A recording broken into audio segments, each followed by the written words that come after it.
السيد الرئيس. Mr. President, when the world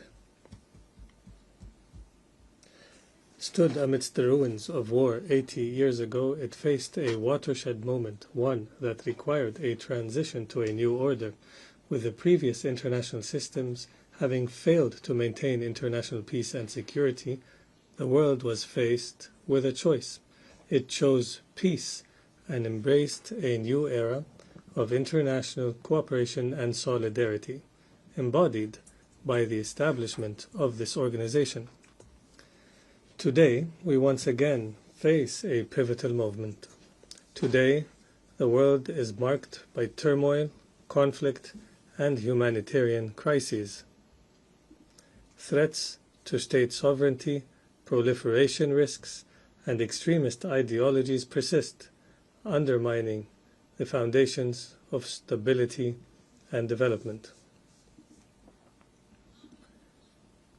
Amidst these challenges, my country has chosen the path of prudence and de-escalation, leveraging its capabilities to build bridges, prevent conflicts, and place the interests of humanity above all.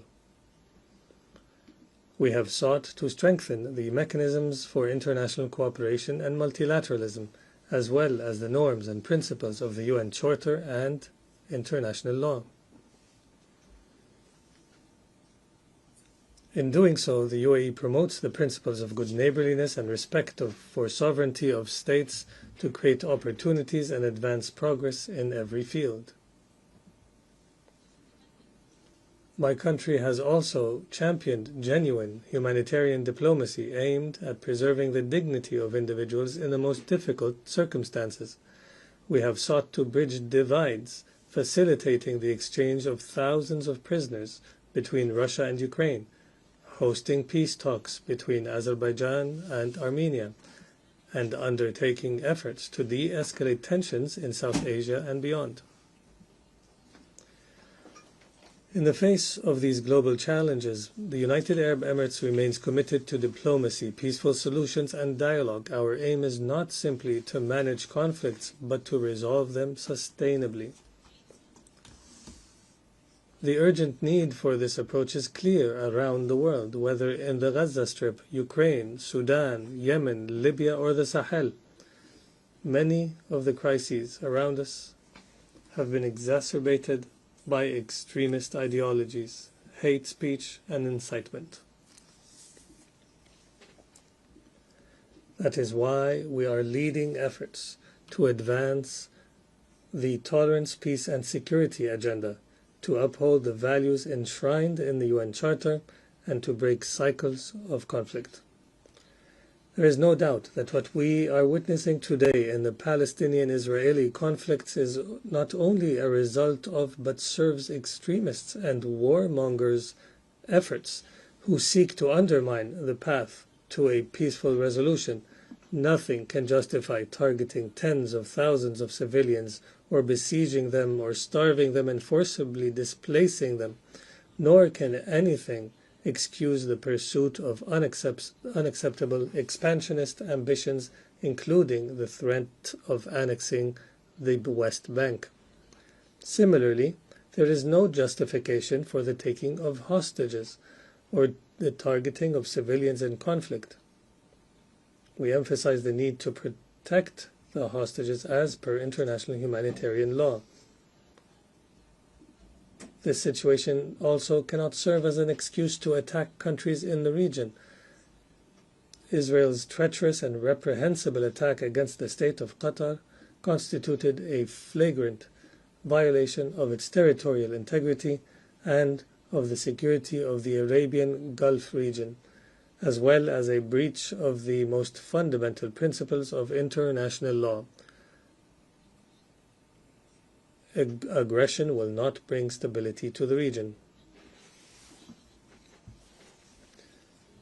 My country has always believed in the centrality of the two-state solution and the realization of an independent sovereign Palestinian state with East Jerusalem as its capital, living side by side with the State of Israel in security, peace, and prosperity. This is the fundamental requirement for achieving a permanent, just, and comprehensive solution to the issue, with a Palestinian state capable of fulfilling the aspiration of the Palestinian people, restricting the use of weapons, and ensuring security, stability, and the rule of law, with no place for terrorists and extremist groups.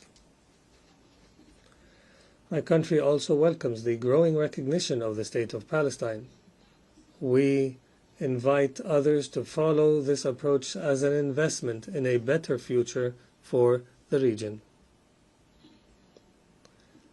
Our first and most urgent demands remain an immediate and permanent ceasefire in Gaza, ending the siege on Gaza, releasing the hostages and detainees, and urgent unhindered delivery of humanitarian aid at scale.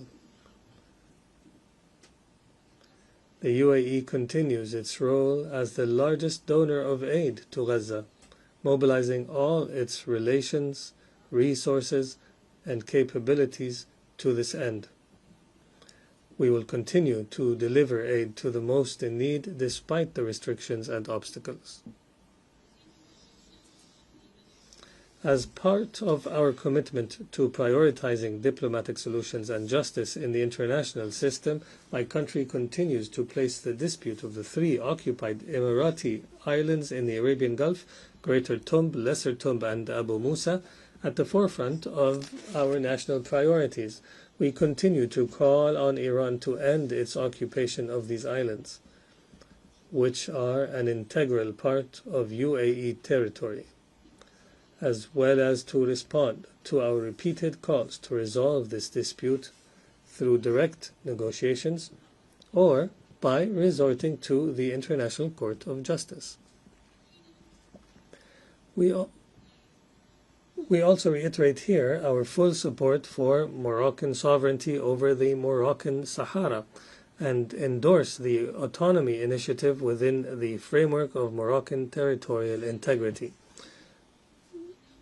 Mr. President, the brutal scene unfolding in Gaza is not the only crisis engulfing our region.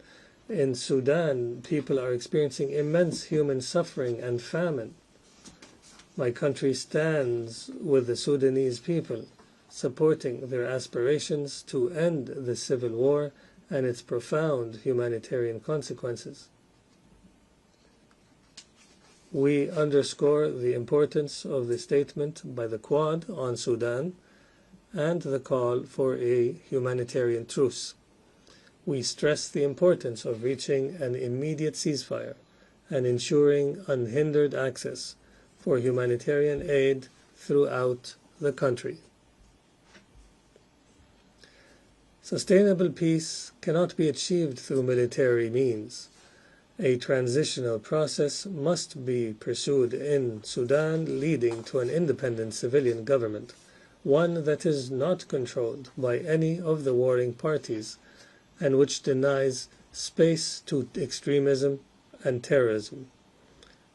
Mr. President, my country is committed to supporting the role of international organizations and multilateral institutions. There is an urgent need to develop and reform the existing institutions for collective action, especially the UN and Security Council. In particular, the UAE views the UN80 initiative as an opportunity to both strengthen the organization's capabilities and ensure a clear vision for its work in the decades ahead. This vision of UN reform is consistent with the UAE's ambitious national approach. Under the wise leadership of His Highness Sheikh Mohammed bin Zayed Al Nahyan, President of the UAE, may God protect him. It is a vision for an effective and equitable international system capable of serving humanity and working collectively to achieve comprehensive and sustainable prosperity. This is reflected across the UAE's policies. Regarding the economy and development, we have doubled our foreign investments in various projects. We have expanded the scope of our partnerships, delivering shared prosperity, particularly with the Global South. This includes in Africa, where our investments have extended across various sectors, reflecting our belief in the importance of openness and engagement to achieve shared development, prosperity, and stability. In the fields of science, technology, and artificial intelligence, my country has sought to harness these tools to advance sustainable development around the world. We support countries to build their technological capacities while respecting their national values and priorities, and ensuring the responsible and ethical use of these technologies in accordance with international law. As for our ongoing efforts to protect the planet, the UAE is accelerating its investments in international climate action, supporting innovative solutions to achieve an orderly and responsible transition and to promote clean energy. My country affirms its full commitment to implementing the outcomes of the UAE consensus from COP28 held in Dubai in 2023. My country is also investing heavily in addressing the challenges of water scarcity, including through the Mohammed bin Zayed Water Initiative, which supports the development and application of pioneering technology to promote sustainable access to this important resource. And as we prepare to host the UN Water Conference next year with the Republic of Senegal, we will seek to strengthen international cooperation on this issue and stimulate investment in innovation. And in all our projects and initiatives, we seek to promote the full, equal, and meaningful participation of women as essential partners in society. In conclusion, Mr. President, at a time when our international institutions are weakened and the principles of international law are undermined, we must live up to our shared responsibility to ensure the continuity of our international system, to restore its credibility, and to secure a better future for generations to come. Thank you, Mr. President.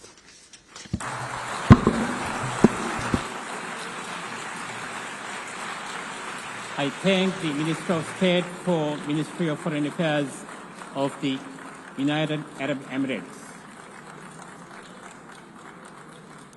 We have heard the last speaker in the general debate for this meeting. We will continue the general debate on Monday, 29 September at 9 a.m. in this hall. The exercise of right of reply has been requested. May I remind members that statements in the exercise of right of reply are limited to 10 minutes for the first intervention and 5 minutes for the second intervention, and should be made by delegations from their seat. I call on the representative of Ethiopia. Mr. President,